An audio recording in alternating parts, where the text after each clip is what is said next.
Welcome, everybody. My name is David Irvine, and I'm just delighted to have this opportunity to contribute to your lives and to your work. I'm going to talk today about caring leadership.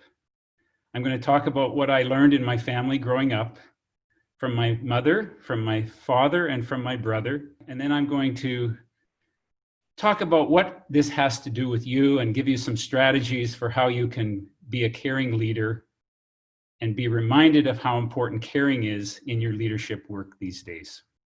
First of all, my assumption is that we are born to care. You don't have to learn how, you have to learn how to care, but you don't have to learn to care. And where we learn how to care is from our families. And just stop for a moment and reflect on what you learned in your family. In my family growing up, here's what I learned from my mother. She was not the nurturing one in my family. She was the encourager. And I got 3 messages from my mother. Number 1, I got the message, listen to your heart. Number 2, I got the message, you can do this. And number 3, I got the message that you are not alone. And those messages have stayed with me my entire life. From my father, I got the nurturing part. And I'll tell you a story about my father. We would go to the dump to drop off. They're called landfill sites now, but back in those days, they were called dumps, and you went and dumped your garbage. And we lived on a farm, and 2 or 3 times a month, we would go and dump our garbage. And at the dump, there lived an old guy in an old trailer, and everything he owned, he was what other people threw away.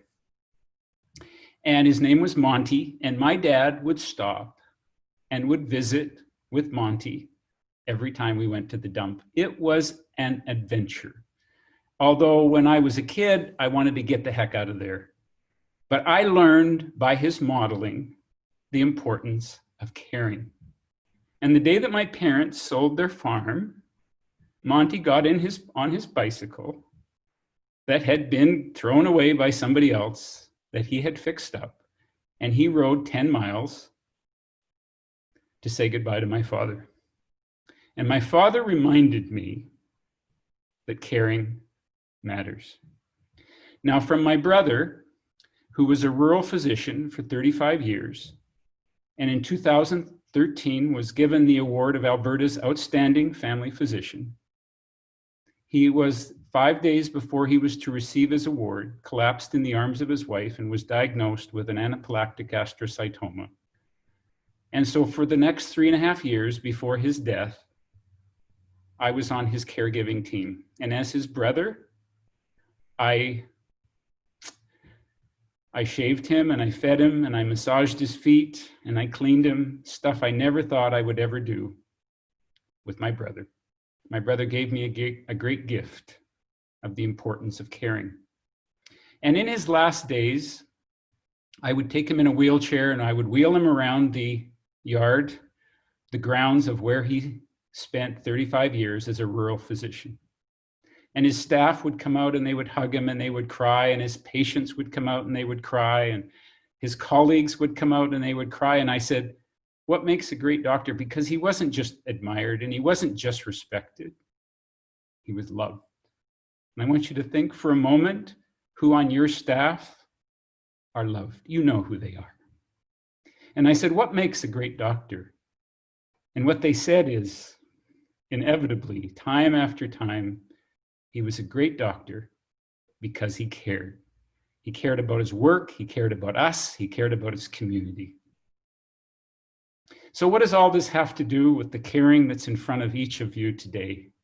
That's in front of all of us. Your staff today are filled with fear, they're filled with uncertainty, they're overwhelmed, they're exhausted from putting on PPEs.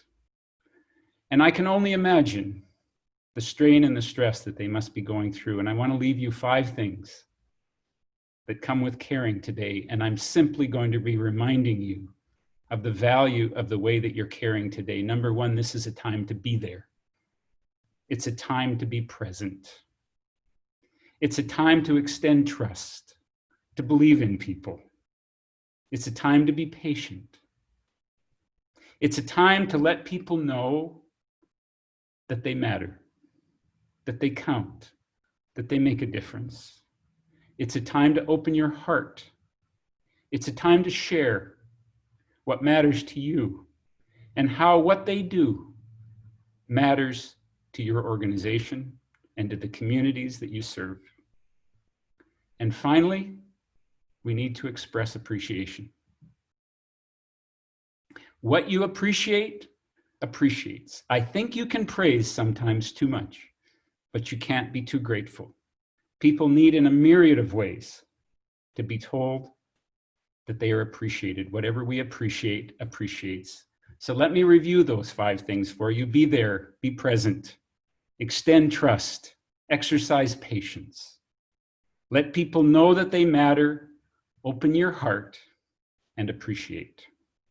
In conclusion, folks, what I'd like to do is that I cannot miss this opportunity to express my appreciation for healthcare workers today. We owe you as much appreciation as the veterans who risked their lives on the front lines in wars past.